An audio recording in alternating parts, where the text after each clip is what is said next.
Um, Another story of a case of a school cafeteria worker. I did not handle this case, so this is secondhand. But a school cafeteria worker who was struck on the head by a student in basically an attempt at an armed robbery is what it was. And medically, the situation was such that when the employee was knocked down, he was able to maintain consciousness. If he had gone unconscious, I mean, it would have been a different situation. So that was one stroke of luck in that case. But I don't know how the young offender was caught. I can't state that here. But at the conference, the young person was, of course, very ashamed and very embarrassed about what he had done, and very inward. Did not speak terribly much, but just enough to convey, his sorrow. But he, at one point, said, "I don't understand why you are even sitting here with me." He couldn't comprehend that somebody would do that for him, like for him or with him. The employee wanted to, because the employee works with kids all the time, so he wanted to hear why. He wanted to explain what was important about the case to the offender. He also had a 7-year-old who had to see, a 7 or 8-year-old who had to see him a lot in the hospital. And that was the hardest thing for him, was having his child see him all with stitches and in blood. And when the young offender heard that like flipped him as well. Right? Especially after what your child had to go through, that you're still willing to do this. So, and that employee came and spoke to a group of juvenile prosecutors who were meeting in Milwaukee. This is 2 summers ago. And it was just amazing watching him tell that story to this group of, again, 30, 40 prosecutors in the room. How many of those people now went out and started some sort of practice? I can't speak to that, but I'd like to say at least half, but who knows.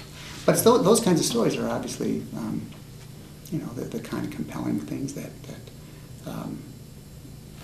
I think should be aired, should be heard, should be trumpeted as far and wide as possible, because again it brings the human side to this and to this work, and it's very powerful. I think the notion of justice, we've gotten away from justice as healing, broadly speaking, and so often we hear, or we'll see in the paper something like, well, when there's a conviction and sentence, that's brought closure for the people.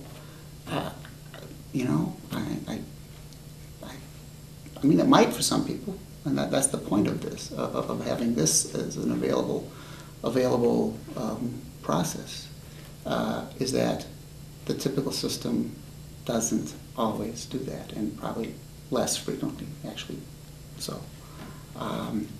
So personally, being able to provide that opportunity to people it's a blessing. It's a personal blessing. It's made my own enjoyment of my own career and my work far greater than it would be just doing the regular court work. And I'm thinking of other victims who have gone through the process, ranging from what I call low, and I put it in quotes, low-end garden variety theft type of cases to high-end, more violence type of cases. And victims would just say, I am so appreciative of this opportunity to have my say and to sit across a table or in a circle with the person to tell him or her what happened. It's, again, very, very compelling and very humanizing, and I go around, I'm blessed with the opportunity to have been able to develop this here, and blessed with the opportunity to continue to work in it. I mentioned a minute ago the notion of justice as healing. I mean, I've had this, my own personal fight with the notion of or contact with healing as I've dealt with some cancer, 2 different primary cancers over the last 2 years.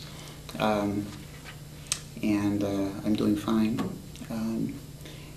But it helped me going through the stages of healing, helped me think even more deeply about the notion of justice as healing, and how in the criminal justice system in particular, we naturally fall into this notion of we, they, victim, offender, good, bad. I mean, that's what it amounts to. And because we're so locked into what happened at 2 p.m. on May 1st at that street corner, and it makes sense as we have to untangle what happened. There's logic behind it. But it's not the whole story. And I've started to think about and view this work as really the bottom line is that it's all about healing. And I think, when you talk with corrections officers, people who have been prison guards for years and years and years and years, there's a certain amount of healing that has to go on in their lives because of the role that they play in being the thumb, being the person with such amount of control. When you look at, you can take this internationally, and you look at situations where there's, I've spent a lot of time in Israel, so the Israeli-Palestinian situation.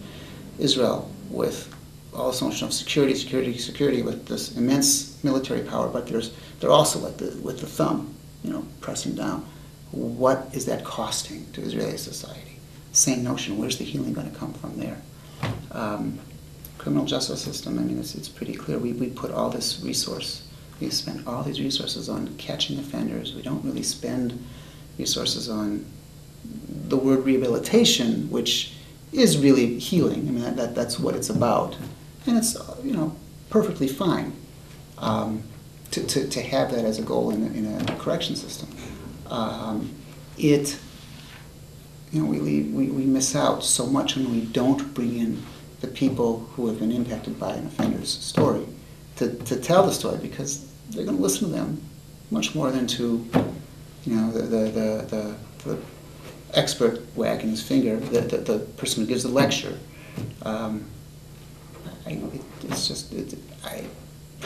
It goes back to the humanization of this. So the more we can look at people wrapped up in the justice system as needing healing, whether it's clearly victims need healing because they've been traumatized. There is no doubt. We, as a system, we clearly need to spend more time and resources on assisting them having their needs met. Offenders clearly develop obligations when they go out and commit an act which hurts somebody or hurts a neighborhood or whatever the act is. But the underlying cause of the action is most likely something that we would identify as needing healing: drug, poverty, needing a job, etc. So it comes back to healing.